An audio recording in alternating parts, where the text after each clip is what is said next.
अस्सलाम वालेकुम। मेरी आवाज़ आ रही है आपको?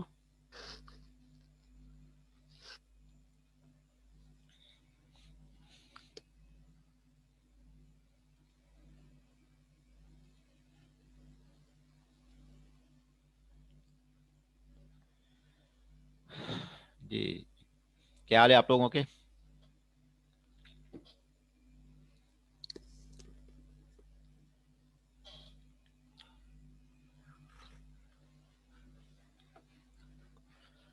अच्छा, जो लास्ट वीक था वहाँ तक हमने जो क्लासिकल साइफर्स थे हमारे पास, जिसमें सब्स्टिट्यूशन भी थे और ट्रांसपोजिशन भी, तो वो हमने कवर कर लिए थे।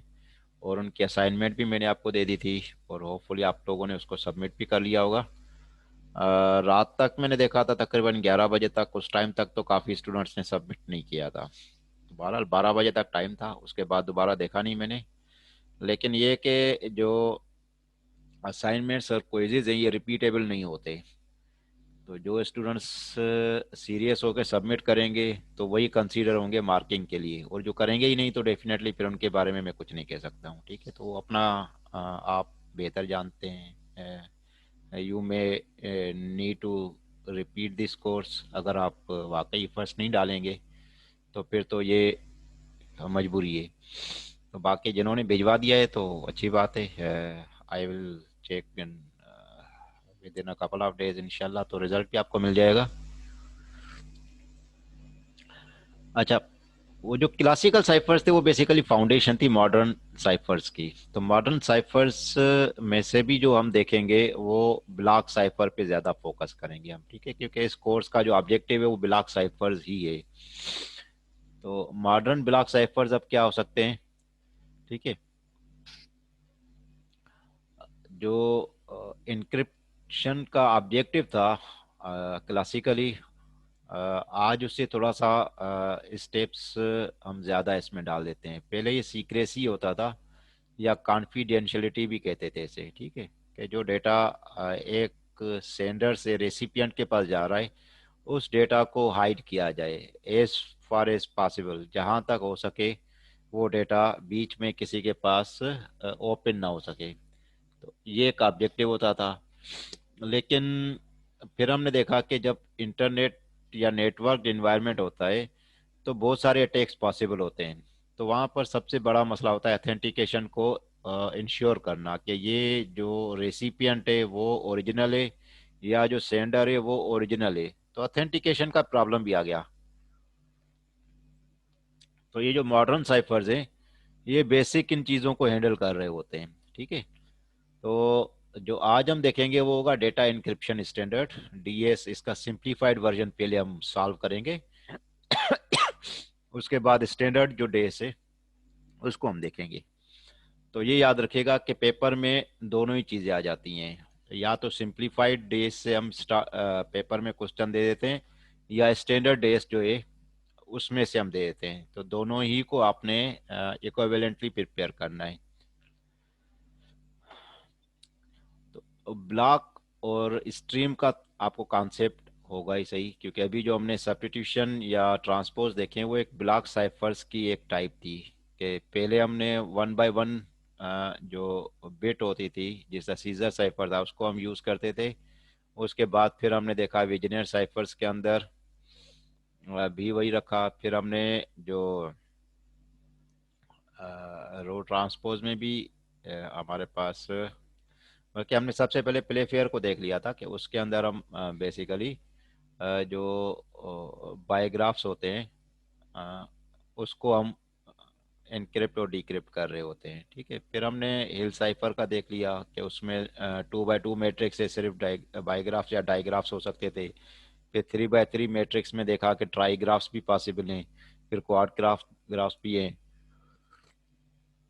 तो ये थोड़ा सा आइडिया डेवलप होना शुरू हो गया कि एक block of the plain text required होता है।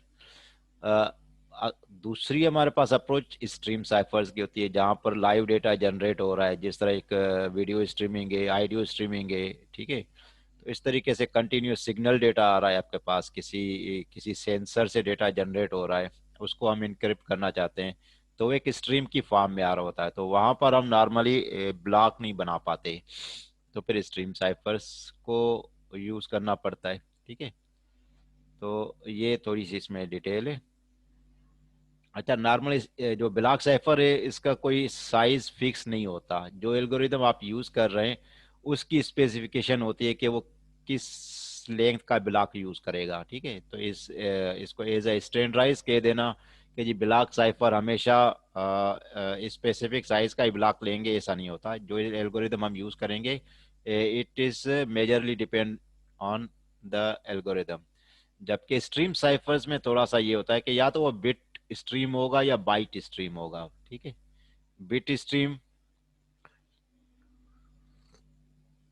जब हम लो लेवल पे बात कर रहे हैं, लेयर वन पे या लेयर टू पे जो आ रही होती है, तो वो बिट्स में से हम ज्यादा बात कर रहे होते हैं। लेकिन जब हायर लेवल लेयर्स के ऊपर बात कर रहे होते हैं तो वहाँ फिर बाइट्स का हमारे पास कॉन्सेप्ट होता है।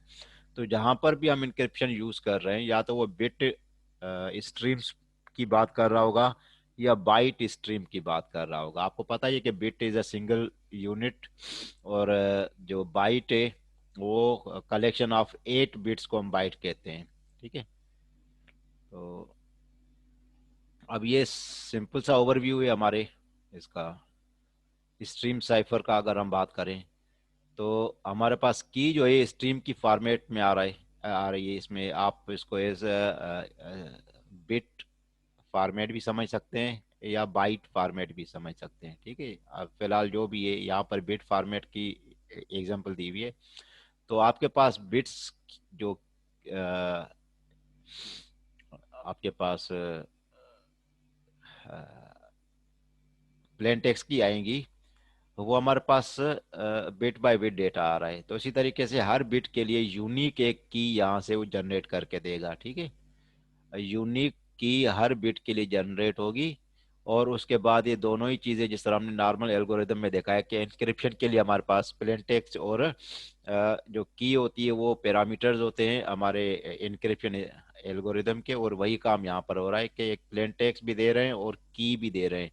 तो ये एन्क्रिप्शन परफॉर्म हो रही है, then resultantly we find a CI या साइफर टेक्स्ट हमें मिल जाता है। इस तरीके से जब डिक्रिप्शन करते हैं तो यही रिवर्स प्रोसीजर होता है।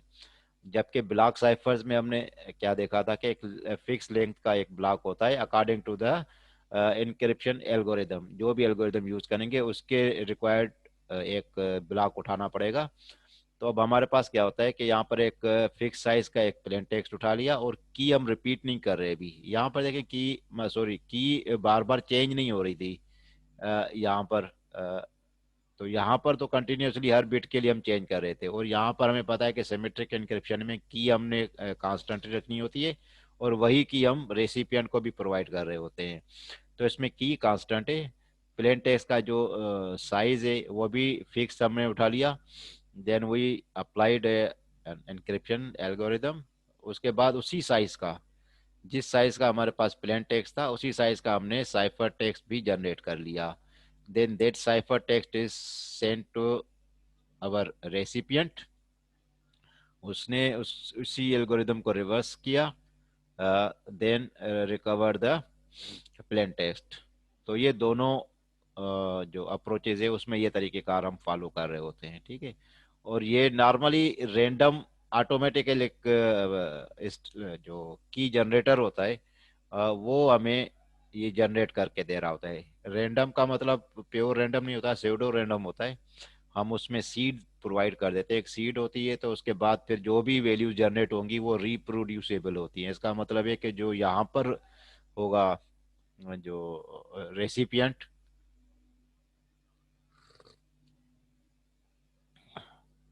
अदना नहीं, रेसिपिएंट में लाइव स्ट्रीमिंग में की नहीं सेंड कर रही है। देखिए मैं यही आपको बता रहा हूँ कि ये एक बिट स्ट्रीम जनरेशन एल्गोरिदम है बस। ठीक है, तो जो बेसिक जो मास्टर की होती है, ये मास्टर की का कॉन्सेप्ट है कि मास्टर की आप शेयर कर देंगे, लेकिन जो हर बिट के लिए एक एक अलग अलग की जनरेट कर रहा है वो ये एल्गोरिदम खुद जनरेट करेगा। ये की हो जाएगी, यहाँ से वो एक रेफरेंस लेगा, और फिर जो कीज ये जनरेट की थी इसी तरह की कीज ये जनरेट करेगा। क्योंकि रैंडम फंक्शन प्योर रैंडम नहीं होते, ये स्यूडो रैंडम ही होते हैं हमारे पास। तो वो रिपीट, उस सीक्वेंस को हम रिपीट कर सकते हैं। जो पहले रैंडम जनरेट हुआ था वो प्योर रैंडम नहीं होता, हम उसको दोबारा रिपीट कर सकते हैं with the help of the seed. तो ये इस तरीके से हम हर एक बिट के लिए अलग अलग हम की जनरेट कर रहे थे, ठीक है। यहाँ पर भी यही होगा, सिर्फ ये वाला काम करना पड़ेगा। जो मास्टर की थी, मास्टर की यूज नहीं हुई कहीं भी इंक्रिप्शन में, लेकिन सिर्फ कहाँ यूज हो रही है, बिट स्ट्रीम जनरेशन के लिए। कि जो आप की जो बिट्स आप जनरेट करेंगे, वो आप इस मास्टर की हेल्प से करेंगे, ठीक है। तो वो वाला काम यहाँ पर है बस। अच्छा, लास्ट जिस तरह हम देख चुके थे कि दो मुख्तलिफ अप्रोचेस क्लासिकल क्रिप्शन इनक्रिप्शन में रही हैं। एक सब्स्टिट्यूशन थी हमारे पास, और एक जिसे हम कहते हैं कि रो ट्रांसपोज या कॉलम ट्रांसपोज, और दूसरा उसका जो वर्ड था वो था परम्यूटेशन, ठीक है। तो ये दोनों ही अप्रोचेज हमारी हिस्टोरिकल चलती रही हैं। तो क्लार्क शेनन ने काफी पहले ये बता दिया था कि अगर मॉडर्न साइफर्स आप बनाने जा रहे हैं तो ये दोनों अप्रोचेस आपको लेनी पड़ेंगी, ठीक है। दोनों अप्रोचेस से ही आपको ये एक मॉडर्न साइफर बना सकते हैं, क्योंकि ये दोनों ही अच्छे हैं। लेकिन ये कि अगर आप सिंगल अप्रोच रखेंगे सब्स्टिट्यूशन की, चाहे कितनी भी आप सब्स्टिट्यूशन मल्टीपल टाइम सब्स्टिट्यूट कर लें, लेकिन वो सब्स्टिट्यूशन ही रहेगा। तो इसको ब्रेक करने में लोग सक्सेसफुल हो जाएंगे। और अगर आप परमुटेशन पे जा रहे हैं तो परमुटेशन से सिर्फ परमुटेशन ही रहेगी, तो डेफिनेटली वो भी ब्रेक हो जाएगा। तो व्हाई नॉट कंबाइन देम, ठीक है। यही एक हुआ था। तो जो इसके ऊपर साइफर्स बनाए गए थे वो मुख्तलिफ साइफर्स थे, ठीक है। उसमें से जो एक साइफर है हम सिर्फ वो पढ़ेंगे इसकी, ठीक है। बल्कि दो आप कह लें उसके, ठीक है। एईएस भी इसी के ऊपर बना हुआ है, लेकिन थोड़ा सा डिफरेंट तरीके से बनाया हुआ है, ठीक है। अच्छा, तो फिर हमें अभी ये पता लग गया एक सब्स्टिट्यूशन चाहिए, एक परमुटेशन चाहिए। Then we need substitution boxes. एक ऐसा एल्गोरिदमिक अप्रोच होनी चाहिए, एक स्टेप होना चाहिए जिसमें हम जब इनपुट दें तो वो उसको सब्स्टिट्यूशन परफॉर्म करके वापस कर दे, ठीक है। आउटपुट क्या होगी, सब्स्टिट्यूटेड टेक्स्ट होगा। और इस तरीके से हमारे पास पी बॉक्स होना चाहिए। पी बॉक्स क्या करेगा, when we provide input text, वो प्लेन टेक्स्ट भी हो सकता है या साइफर टेक्स्ट भी हो सकता है, क्योंकि ये सारे इन्वर्सेबल एल्गोरिदम होते हैं। तो जब इनक्रिप्शन कर रहे हैं तो उस टाइम हम प्लेन टेक्स्ट देंगे, और जब इसको हम डिक्रिप्शन कर रहे हैं तो उस टाइम हम सब साइफर टेक्स्ट दे रहे होंगे। तो एक पी बॉक्स होना चाहिए हमारे पास, जिसको हम जब इनपुट टेक्स्ट दें तो वो उसको परम्यूटेट कर दे, ठीक है। अच्छा, फिर होगा क्या इन दो चीजों से, we achieve this one, we will develop a confusion as well as the diffusion, ठीक है। ये diffusion confusion, what is this, ये क्या चीज है, अब यहां पर देख रहे होते हैं। जब हम सीजर साइफर को देख रहे थे, पोली अल्फाबेट और मोनो अल्फाबेट की हम बात कर रहे थे, उस टाइम हमने ये देखा था कि साइफर जो है वो इस तरीके से एक बनाया जाएगा कि साइफर टेक्स्ट को देखकर ओरिजिनल मैसेज को एस्टिमेट करना, गेस करना नामुमकिन हो जाए। इसका दूसरा मतलब क्या था कि जो साइफर टेक्स्ट जनरेट होगा वो ओरिजिनल मैसेज के डिपेंडेंट नहीं होगा, उससे बिल्कुल इंडिपेंडेंट बनेगा। ये एक प्योर रिक्वायरमेंट थी जो साइफर्स बनाए जा रहे थे। तो उस साइफर्स के लिए ये पहली रिक्वायरमेंट रख दी गई कि आप ऐसा साइफर बनाएं या ऐसा साइफर मार्केट में एक्सेप्ट किया जाएगा जिससे अगर आपने साइफर टेक्स्ट बनाया है तो वो साइफर टेक्स्ट डिपेंडेंट नहीं होना चाहिए प्लेन टेक्स्ट की कैरेक्टरिस्टिक्स के ऊपर। तो ये ठीक है, ये बात आ गई थी, हमें लास्ट टाइम भी देख लिया था। तो इस चीज पे सिर्फ एक ही एल्गोरिदम फिट बैठता था, ठीक है। वन टाइम पेड, ये हमने पढ़ा नहीं है, लेकिन वन टाइम पेड का मतलब क्या होता है कि आप, इसका कॉन्सेप्ट बता देता हूँ।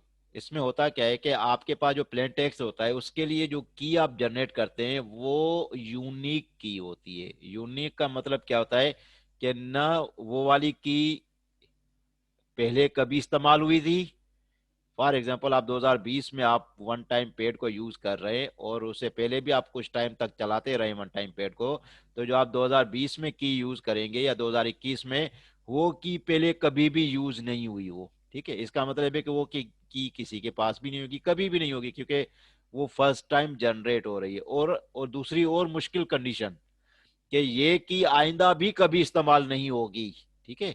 मतलब ये एक आपने एक इसके ऊपर लिमिटेशन लगा दी कि वो की सिर्फ जिंदगी में एक दफा इस्तेमाल होगी। तो वो एक ऐसी की जो सिर्फ जिंदगी में एक दफा इस्तेमाल होगी, उसकी की लेंथ क्या रखेंगे, क्योंकि परमुटेशन भी हम बात कर रहे होते हैं ना, या उसके फैक्टोरियल पे। तो जो उसकी हिस्ट्री है हमारी, जो बल्कि आप लाइफ के लिए यूनिवर्स की, के ऐसी की आप जनरेट करें जो यूनिवर्स की लाइफ से भी बाहर हो, इतनी बड़ी लेंथ की आप बनाए ताकि वो दोबारा कभी भी रिपीट ना हो। तो ये थियोरेटिकल कॉन्सेप्ट है वन टाइम पेड का, जो कि पॉसिबल नहीं है। कोई भी ऐसी की हम नहीं बना सकते जो कि न कभी पहले इस्तेमाल हुई हो और ना कभी आइंदा इस्तेमाल होगी, ठीक है। तो ऐसे पॉसिबल नहीं है। लेकिन ये जो कॉन्सेप्ट है वो इस तरीके से अचीव किया जा सकता है theoretically. One time paid algorithm आप बनाएं और वो एक ऐसा एल्गोरिदम होगा जिसमें जो की यूज होगी वो ना पहले कभी इस्तेमाल हुई थी और ना आइंदा कभी इस्तेमाल होने वाली है, ठीक है। तो ये तो पॉसिबल नहीं है। फिर हमने प्रैक्टिकली सोचा कि क्यों ना हम कोई इस तरह से कोशिश करें कि ये वाली चीज हम अचीव करें। इस ये वाली चीज इस तरीके से तो अचीव हो रही थी, लेकिन ये प्रैक्टिकली जो पॉसिबल नहीं था। तो फिर जो क्लार्क शेनन की जो 49 में थ्योरी आई, उसमें ये चीज कोशिश की गई कि क्यों ना ये वाला जो काम है जिससे हम ये चाहते हैं कि ओरिजिनल मैसेज भी छुप जाए और उसकी प्रॉपर्टीज भी गुम हो जाए, और जो साइफर टेक्स्ट है उसको देखकर कभी भी कोई भी गेस ना कर सके कि ओरिजिनल मैसेज कैसा था, ठीक है। तो फिर ये कॉन्सेप्ट आ गया, why not produce diffusion and confusion. Diffusion basically क्या कर रहा होता है, ये वाला काम कर रहा होता है, ठीक है। ये जो स्टेटिस्टिकल प्रॉपर्टीज होती हैं इसको गुम कर देता है। Dissipate statistical structure of plain text over bulk of the cipher text. जो हमने शुरू में देखा था कि जो विजनियर साइफर आया था, विजनियर साइफर क्या कर रहा था, वो वही काम कर रहा था कि जो हमारे पास लेटर फ्रीक्वेंसी अटैक था उसको खत्म कर देता था। वो किस तरीके से खत्म कर देता था, वो सब्स्टिट्यूशन के लिए हर दफा की के मुताबिक हर दफा एक न्यू लैंग्वेज ले आता था, ठीक है। तो जब इतनी सारी लैंग्वेजेस हम यूज करेंगे सिर्फ एक इंक्रिप्शन के लिए, तो ओरिजिनल लैंग्वेज को गेस करना इट इज नॉट पॉसिबल, ठीक है। तो यही वाला काम हो गया था। अब जो मॉडर्न साइफर में हम सब्स्टिट्यूशन परफॉर्म करेंगे उसका मतलब क्या होगा, वो डिफ्यूजन क्रिएट करेगा। ये वाला जो हम काम कर रहे हैं, ये वाला सब्स्टिट्यूशन बॉक्स अगर हम अपने मॉडर्न साइफर्स के अंदर डालेंगे तो वो क्या करेगा, डिफ्यूजन क्रिएट करेगा। डिफ्यूजन का मतलब क्या होता है कि वो स्टेटिस्टिकल स्ट्रक्चर जो है प्लेन टेक्स्ट का उसको वो तोड़ देता है, खत्म कर देता है। और ये चीज हम देख चुके हैं विजनर साइफर के अंदर और ऑटो की साइफर के अंदर के यही काम किया था उसने, कि जो की के मुताबिक हर एक प्लेन टेक्स्ट के लिए एक यूनिक लैंग्वेज वो ले आता था। और दूसरी अप्रोच क्या है, उसने कहा कि कंफ्यूजन भी होनी चाहिए। डिफ्यूजन तो हमने देख ली कि डिफ्यूज का मतलब क्या होता है, statistical structure of plain text को खत्म कर देता है। और अभी कंफ्यूजन क्या है, confusion makes relationship between cipher text and the key as complex as possible. जब हम ब्रूट फोर्स अटैक अप्लाई करने जाए तो ब्रूट फोर्स हमने पढ़ा था कि वो की के ऊपर होता है, ठीक है। तो ब्रूट फोर्स अटैक इम्पॉसिबल होना चाहिए, ठीक है। वो हमें कैसे पता लगेगा, हमने परमुटेट कर दिया, ठीक है। हमने टेक्स्ट को सब्स्टिट्यूट नहीं किया, हमने उसको परमुटेशन अप्लाई कर दी। परमुटेशन कितनी हो सकती है, फैक्टोरियल में। फैक्टोरियल का क्या पता हमें, फॉर एग्जाम्पल की लेंथ अगर मैं कहता हूँ 15 है, तो 15 का फैक्टोरियल ले तो बहुत बड़ा अमाउंट आ जाता है, मतलब इतना सर्च स्पेस आ जाता है मेरे पास। तो वो जो ब्रूट फोर्स अटैक है उसको हम यहाँ पर वीक करते जा रहे हैं with the help of confusion. और कंफ्यूजन जनरेट किससे होगी, पी बॉक्सेस से। जब हम पी बॉक्स अप्लाई करेंगे तो वो क्या हो जाएगा, जो की के ऊपर अटैक था, ब्रूट फोर्स टाइप के अटैक्स जो थे वो वीक हो जाएंगे, कमजोर हो जाएंगे। तो ये हमें दो एक कॉन्सेप्ट क्लार्क शेनन ने दिए थे, उसके ऊपर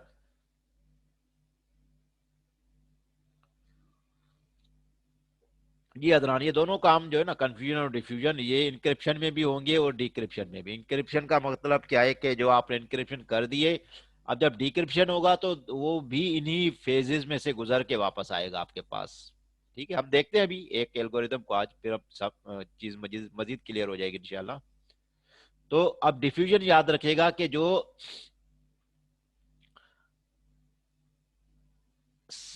जो प्लेन टेक्स्ट होता है उसकी जो स्टेटिस्टिकल स्ट्रक्चर हो सकता है, जो भी हो सकता है, जिस लैंग्वेज का भी वो प्लेन टेक्स्ट है, इंग्लिश है, उर्दू है, जैपनीज है, फ्रेंच है, चाइनीज है, जैपनीज है, तो उसका कोई ना कोई लैंग्वेज का स्ट्रक्चर होता है, नेचुरल चीज है।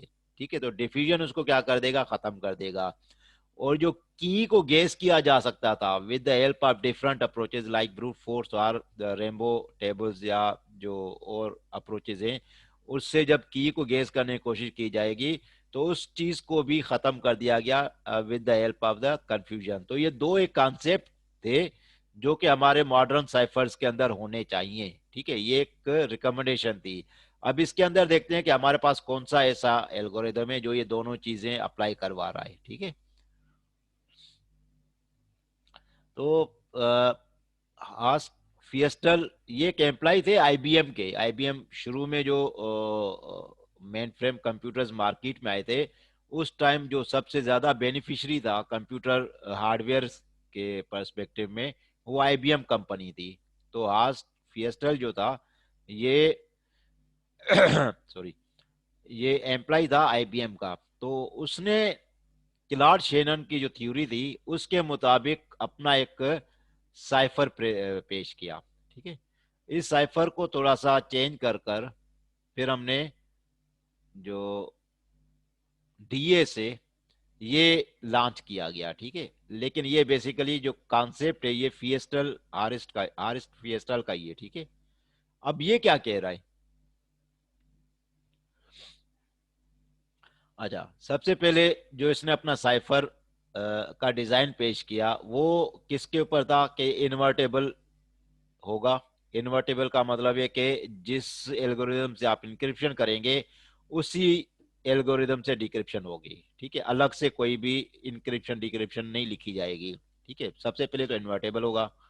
दूसरा वो प्रोडक्ट साइफर होगा। प्रोडक्ट की डेफिनेशन आप देख चुके हैं, लास्ट टाइम भी हमने डिस्कस की थी, जिसमें सब्स्टिट्यूशन भी हो रही हो और जिसके अंदर परमुटेशन भी हो रही हो, उनको हम प्रोडक्ट साइफर कहते हैं। तो इसका जो ये फिएस्टल साइफर था ये इन दो अप्रोचेस पे लिखा गया था। ठीक है, अच्छा, फिर इसमें क्या करता है, पार्टीशंस करना है। ठीक है, पार्टीशंस क्या करनी है हमने, सबसे पहले यहां पर देखें, ओरिजिनल प्लेन टेक्स्ट है तो इसको दो हिस्सों में तोड़ा जा रहा है, एक को लेफ्ट पार्ट कहा जा रहा है, एक को राइट पार्ट कहा जा रहा है, फिर एक राउंड के अंदर चलाया जा रहा है। ठीक है, जब राउंड कंप्लीट होता है तो फिर हम पार्टीशन कर देते हैं। जो पहले हमारा लेफ्ट था उसको हम राइट बना देते हैं, और जो पहले वाला राइट था उसको बाद में हम लेफ्ट बना देते हैं। फिर हमारा राउंड 2 चलता है या राउंड आई चलता है। तो ये जब कंप्लीट होगा तो फिर जो हमारा राइट साइड था उसको फिर हम क्या कर देते हैं, लेफ्ट साइड बना देते हैं, और यहां से जो लेफ्ट साइड से आया था उसको हम बाद में राइट साइड बना देते हैं। इस तरीके से राउंड चलते जाते हैं, जब लास्ट राउंड तक पहुंचते हैं तो फिर फाइनली यहां पर भी क्या कर रहा है, इसको स्वैपिंग करवा रहा है। ठीक है, तो फिर फाइनली हम साइफर टेक्स्ट जनरेट कर रहे हैं, लेकिन कैसे होगा हम करेंगे, ये चीज बाद में क्लियर होगी। तो इसमें सबसे पहले क्या था, पार्टीशनिंग होनी चाहिए। ठीक है, input blocks into two halves. तो जिस तरह यहां पर था कि प्लेन टेक्स्ट का जो साइज है जितना भी हो उसको दो हाफ्स में आपने ब्रेक करना है। दो हाफ्स का मतलब क्या है, एक लेफ्ट बन जाएगा आपका, एक राइट बन जाएगा। अच्छा, perform substitution on left data half, आपका जो लेफ्ट साइड थी ये वाली, इसके ऊपर आपने सब्स्टिट्यूशन परफॉर्म कर देनी है। ये सब्स्टिट्यूशन हो गई। ठीक है, अच्छा, उसके बाद क्या हो जाएगा, based on the round function of the right half and सब की देन है परमुटेशन स्वैपिंग ऑफ। अब आपने परमुटेशन भी अप्लाई करनी है। वो किस तरीके से होगी, ये परमुटेट हो रहा है। ठीक है, ये वाला जो स्वैपिंग फंक्शन है ये परमुटेशन करवा रहा है यहाँ पर। ये वाला जो था दो काम, ये हमारी सब्स्टिट्यूशन करवा रहा था, और ये दो काम जो थे, बल्कि एक ही काम है स्वैपिंग का, ये हमारा परमुटेशन हो रहा है, ये एक राउंड के अंदर हो रहा है। इस तरीके से 16 राउंड चलाता है डीएस, 16 राउंड चलाता है ये। ठीक है, राउंड 1 और राउंड 16, ये हो गए दो राउंड। तो ये बीच में जो राउंड आए दिया हुआ है, ये 14 राउंड का काम है, ऐसे ही चलेगा। इसका मतलब है कि राउंड 1 की अलग होगी, राउंड 16 की अलग होगी, और राउंड जो 14 चलेंगे बीच में उन सब की भी अलग होगी। ठीक है, राउंड कीज अलग होती है यहाँ पर, वो कैसे बनती है हम बनाएंगे आज। तो ये थोड़ा सा इसमें क्या कर रहा है यहाँ पर, ये डिफ्यूजन जनरेट कर रहा है यहाँ पर। ठीक है, ये डिफ्यूजन जनरेट हो गई, और यहाँ पर ये कंफ्यूजन जनरेट हो गई। ठीक है, ये दोनों काम होने चाहिए थे, क्लार्क शेनन ने कहा था। फिर जो हारिस फिएस्टल ने इस पे अपना एक एल्गोरिदम बनाया, उसमें ये चीज उसने करके दिखा दी कि इस तरीके से हम सब्स्टिट्यूशन भी अचीव कर रहे हैं, परमुटेशन भी अचीव कर रहे हैं। ठीक है। अच्छा, तो उसने क्या किया था, implement Shannon substitution permutation network concept, और उसने फिएस्टल जो था हास फिएस्टल, उसने ये काम कर दिया कि क्लार्क शेनन की थ्योरी को प्रूव कर दिया कि ये काम हो सकता है, पॉसिबल है, कोई ऐसा मसला नहीं। लेकिन इसके ऊपर बनाया हुआ एल्गोरिदम जो है वो स्टैंडर्ड नहीं बना। ठीक है, याद रखिएगा।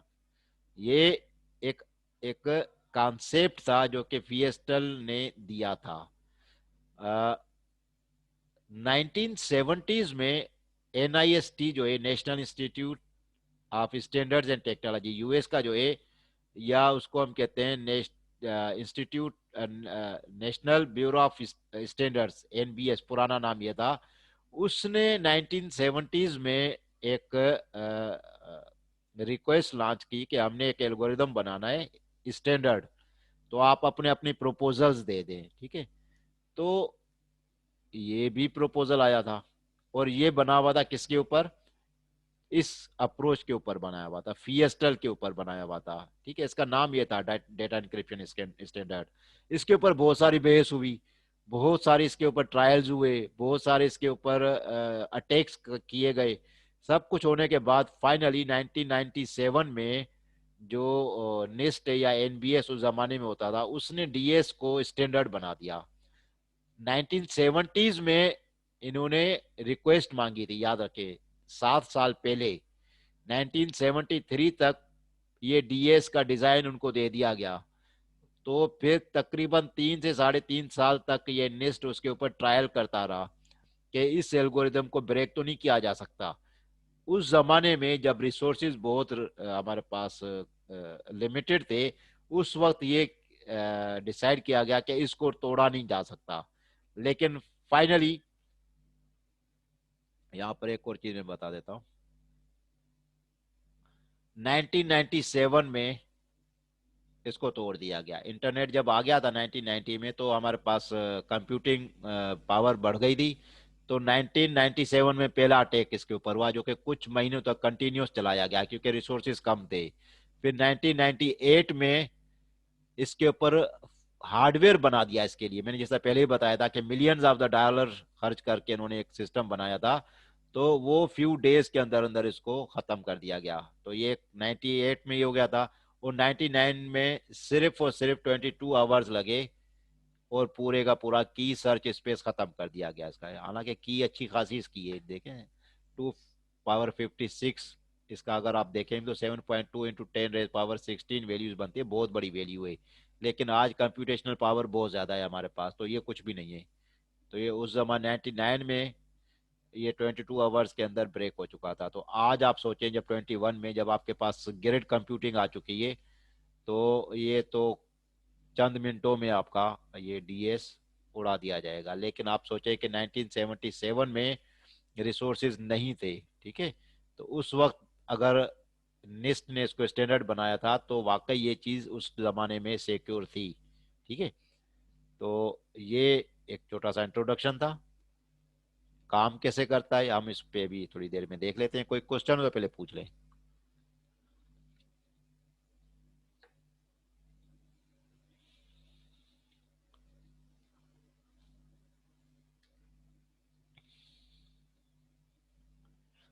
ये क्या काम कर रहा है, अभी हम सिंप्लीफाइड डेज से हम इसको समझेंगे, ठीक है। अभी आप फिलहाल इस स्ट्रक्चर पे आप फोकस ना कीजिएगा।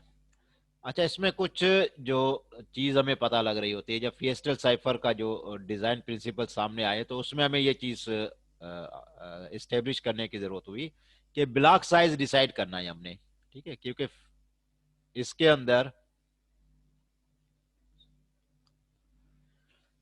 फिएस्टल साइफर यूज नहीं होता, इसकी जगह पर डीएस बनाया गया था। और डीएस का जो बेसिक ऑब्जेक्टिव था, ये यहाँ पर लिखा हुआ है शुरू में, हमने थोड़ा सा फोकस रखा करें ना कि हमने क्यों इस्तेमाल करते हैं इनको, कि हमने इनसे क्या चीज यूज करनी होती है, हम सीक्रेसी लेते हैं या कॉन्फिडेंशियलिटी और ऑथेंटिकेशन, इन चीजों को इंश्योर करवाना होता है हमने, ठीक है। तो ये वहां पर हम यूज कर रहे होते हैं इनको। अच्छा, तो इसमें थोड़ी सी चीज हमें ये पता लगी कि अगर हमने फिएस्टल साइफर को अप्लाई करना है, तो ये जो ऊपर जो पहली चीज बताई है इसने, इसको डिसाइड होना चाहिए कि ये कितना होना चाहिए, ठीक है। जब तक ये डिसाइड नहीं होगा हम स्ट्रेंथ पे बात नहीं कर सकते अपने एल्गोरिदम की। तो ब्लॉक साइज, अब इसमें जितना बड़ा ब्लॉक बनाते जाएंगे सिक्योरिटी बढ़ती जाएगी डेफिनेटली, क्योंकि ब्लॉक काफी बड़ा है। लेकिन साथ साथ क्या होता जाएगा, आपका साइफर भी स्लो होता जाएगा, कंप्यूटेशनल जो प्रोसेसिंग है वो स्लो होती जाएगी, ठीक है। तो इस पे अभी तक बहस चल रही है कि इसका एग्जैक्ट साइज क्या होना चाहिए, अभी तक डिसाइडेड नहीं है, ठीक है। लेकिन इतना छोटा भी नहीं होना चाहिए कि फौरन ब्रेक हो जाए, और इतना बड़ा भी ना हो जाए कि आपका साइफर स्लो हो जाए। दोनों चीजों को बीच में रखना है, ट्रेड ऑफ के साथ चलना है हमने। की लेंथ कितनी होनी चाहिए, ठीक है, इस पे भी अभी तक कोई डिसाइड नहीं है। Increasing size improve security, security बढ़ जाएगी। इसके ऊपर ब्रूट फोर्स अटैक मुश्किल हो जाएगा, मेक्स एग्जॉस्टिव की searching order, brute force attack मुश्किल हो जाएगा, लेकिन साथ में होगा क्या, साइफर स्लो हो जाएगा। तो ये भी एक ट्रेड ऑफ है, इसको भी देखना है हमने। नंबर ऑफ राउंड्स कितने होने चाहिए, जिस तरह डीएस ने, अब इसने एन राउंड बताया हुआ है, ये ओरिजिनल फिएस्टल जो स्ट्रक्चर था उसमें एन राउंड्स बताए हुए थे। एन राउंड्स का मतलब क्या है, 100 भी हो सकता है, 200 भी हो सकता है। लेकिन जितने आप राउंड्स बढ़ाते जाएंगे उतनी कॉम्प्लेक्सिटी बढ़ती जाएगी, ठीक है, स्लो होता जाएगा। Increasing number improve security, rounds बढ़ाएंगे तो सिक्योरिटी तो बढ़ेगी, बट स्लो साइफर। यहां पर भी ट्रेड ऑफ है, क्या आपने देखना है कि करना क्या है। फिर ये वाली जो सब की जनरेशन है, ये वाली हर राउंड की अपनी अपनी की जो जनरेट हो रही है, ये कहां से हो रही है, मास्टर की से हो रही है। याद रखिएगा, एक मास्टर की होगी, उससे ये राउंड की जनरेट होती है। अभी उसकी बात कर रहा है कि जो सब की जनरेशन है वो कैसे होनी चाहिए, greater complexity can make analysis harder but silvers. अब जितना आप की जनरेशन को आप मुश्किल बनाते जाएंगे उतना आपका एल्गोरिदम स्ट्रांग होगा, नो डाउट, क्योंकि की जनरेशन ही इतनी मुश्किल आपने बनाई हुई है कि इसके ऊपर जो क्रिप्ट एनालिसिस अटैक होगा वो बहुत हार्ड होगा। लेकिन साथ में क्या होगा कि आपका जो साइफर है वो भी स्लो हो जाएगा। ये भी ट्रेड ऑफ है, ये भी सोचना है हमने। फिर राउंड के अंदर फंक्शन जो है ये वाली, ये यहाँ पर दो फंक्शन दिए हुए, एक ये फंक्शन है, एक ये फंक्शन है। अब इन फंक्शन के ऊपर बात हम कर रहे हैं। अगर इनको हम मुश्किल बनाएंगे, greater complexity can make analysis harder but slow cipher. अब इनको जितना आप मुश्किल बनाएंगे बन तो जाएगा, कोई बात नहीं, इसके ऊपर अटैक भी बहुत मुश्किल होगा, लेकिन आपका साइफर स्लो हो चुका होगा, ठीक है। स्लो इतनी ज्यादा बार बार स्लो लिखा हुआ है, इसका मतलब क्या है, बहुत सारे ऐसे हमारे पास हार्डवेयर आ गए हैं जिनके अंदर इंक्रिप्शन एल्गोरिदम लगे हुए होते हैं। जिस तरह हम राउटर इस्तेमाल करते हैं ना अपना, राउटर के अंदर एईएस इंक्रिप्शन चल रहा होता है, ठीक है। तो एईएस इंक्रिप्शन इसका मतलब है कि वो अब हार्डवेयर के अंदर डाल दिया है। अगर वो हमारा जो साइफर है इतना स्लो होगा, तो जो हार्डवेयर हम लेंगे तो उसके अंदर तो रिसोर्सेज वैसे ही बहुत कम होते हैं, उसकी रैम छोटी होती है, प्रोसेसर स्लो होता है, और बाज औकात वो बैटरी ऑपरेटेड होते हैं, तो वो तो हमारी इंक्रिप्शन नहीं कर सकेंगे। तो इसका मतलब है कि हमने ऐसा हार्डवेयर बेस इंक्रिप्शन सिस्टम ले आना है जो कि लो कंप्यूटेशनल पावर के ऊपर भी अच्छी परफॉर्मेंस दे। तो अगर ये हम सारी चीजें बढ़ाते जाएंगे, बढ़ तो जाएगा कोई मसला नहीं, लेकिन हम उसे प्रैक्टिकली कहीं इस्तेमाल नहीं कर सकते, ठीक है। तो इस ट्रेड ऑफ पे ज़हन में रखना है आपने कि हम क्या करना चाहिए हमें। अच्छा, अब fast software encryption decryption ease of है। अब हमारा मकसद क्या होता है कि हम उसे प्रैक्टिकल यूज बनाना चाहते हैं, ठीक है। प्रैक्टिकल यूज यही हो सकता है कि जो हमारे नेचुरल लिमिटेशंस होती हैं, जिस तरह इकोनॉमिकल लिमिटेशन है कि जो हम हार्डवेयर बना रहे हैं वो हम सेल करने के लिए बनाते हैं। सेल तब होगा जब लोग उसको पसंद करेंगे, और पसंद तब करेंगे जब उसके अंदर फीचर्स अच्छे होंगे, वो इंक्रिप्शन भी परफॉर्म करेगा, लो बैटरी कंजप्शन भी होगा, कंप्यूटेशनल भी अच्छी होगी, तब लोग उसे परचेज करेंगे। अब इसका मतलब है कि हमने स्लो साइफर नहीं बनाना, स्लो साइफर नहीं बनाना हमने। तो इसका मतलब है कि यहाँ पर हमने कोई कॉम्प्रोमाइज करने हैं। ठीक है, तो ये यहाँ तक ऑब्जेक्टिव आपने जहन में रखना है। यहाँ तक कोई सवाल हो आपका तो पूछ लें।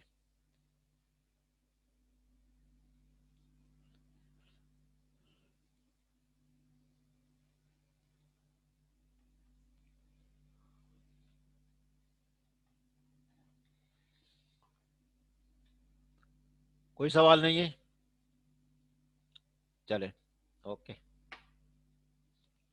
अच्छा, अब सिंप्लीफाइड डीएस, ये डेटा इंक्रिप्शन स्टैंडर्ड जो है उसका एक जो एकेडमिक्स में पढ़ाया जाने वाला एक वर्जन है, सिर्फ ये कहीं इस्तेमाल नहीं होता, याद रखिएगा। ये इस्तेमाल आप भी नहीं करेंगे अपने प्रोजेक्ट के अंदर, और ये कहीं इस्तेमाल भी नहीं होता। जब आपने अगर डीएस पे आपने काम करना है तो डीएस का अपना जो अप्रोच है उसी को यूज करनी है आपने, स्टैंडर्ड डीएस को। ठीक है, ये सिंप्लीफाइड डीएस सिर्फ जो है अकेडेमिक्स में पढ़ाया जाने वाला एक एल्गोरिदम है। अच्छा,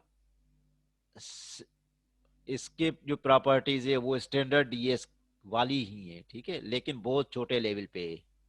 उसमें राउंड 16 होते हैं, इसमें दो राउंड है। ठीक है, राउंड वन और राउंड टू। उसमें 16 राउंड है, इसमें दो राउंड हैं। ठीक है, जो प्लेन टेक्स्ट है उसके अंदर वो हमारे पास 56 बिट 48 बिट है। ठीक है, 48 बिट, और यहाँ पर सिर्फ 8 बिट है। वो 6 बाइट का होता है, ये 1 बाइट का है सिर्फ। ठीक है, तो उसमें जो की होती है वो हमने देखी थी 56 बिट थी, और यहाँ पर सिर्फ 10 बिट की इस्तेमाल होगी बस। ठीक है, तो हम इसको करेंगे आज इंशाल्लाह, ये सारा काम हम पूरा करेंगे। तो ये बहुत सिमिलर स्केल पे दिया गया है सिर्फ समझाने के लिए, लेकिन अगर आपको ये समझ आ गया तो जो मेन जो डीएस है उसको समझना कोई भी मुश्किल नहीं है, क्योंकि वो इसका सिर्फ बड़ी पिक्चर है। अगर सिमिलर पिक्चर आपको अच्छे तरीके से आपने कर ली, और इसके ऊपर असाइनमेंट होती है, याद रखिएगा, ये असाइनमेंट भी होगी, इसी इसी से सॉल्व करनी है आपने। क्योंकि जब हाथ से आप सॉल्व कर लेंगे डीएस को, तो जो पेपर में आएगा, अगर सिंप्लीफाइड आता है या स्टैंडर्ड डीएस आता है, तो दोनों को आप सॉल्व कर सकते हैं। अच्छा, अब इसमें ये वही वाला जो कॉन्सेप्ट है जो हमने फिएस्टल स्ट्रक्चर में देखा था, ये वही दिया हुआ है यहाँ पर। ठीक है, अगर इसको ये देख रहे हैं, ये मेन है, दो हाफ्स में तोड़ा जा रहा है, लेफ्ट हाफ, राइट हाफ। ठीक है, फिर इसके ऊपर सर्कुलर शिफ्ट आ रहे हैं, ये सारे ये की जनरेशन के हैं। हम पहले किसी एक को देख लेते हैं, की जनरेट पहले कर लेते हैं। ठीक है, फिर हम आगे चलेंगे इसको। तो अब इसके कुछ फीचर्स यहाँ पर देख लें। अच्छा, इसमें 8 बिट का प्लेन टेक्स्ट हम प्रोवाइड करेंगे, और 10 बिट की होगी हमारे पास। ठीक है, और ये हमारे पास 8 बिट का ही साइफर टेक्स्ट जनरेट करेगा। यहाँ पर भी देखें, ये 8 बिट का साइफर टेक्स्ट रिटर्न कर रहा है हमें। ठीक है, तो ये रिवर्स में ऐसे ही करेगा। रिवर्स में क्या करेगा, साइफर टेक्स्ट लेगा 8 बिट का, 10 बिट की लेगा, और रिटर्न में प्लेन टेक्स्ट जनरेट करके दे देगा। ठीक है, अच्छा, बेसिकली इसके अंदर 5 फंक्शंस इन्वॉल्व हैं, हम वो देखते हैं कौन से हैं, लेकिन अभी मीटिंग का टाइम लेस देन 1 मिनट रह गया, तो मैं इसको एंड कर रहा हूँ।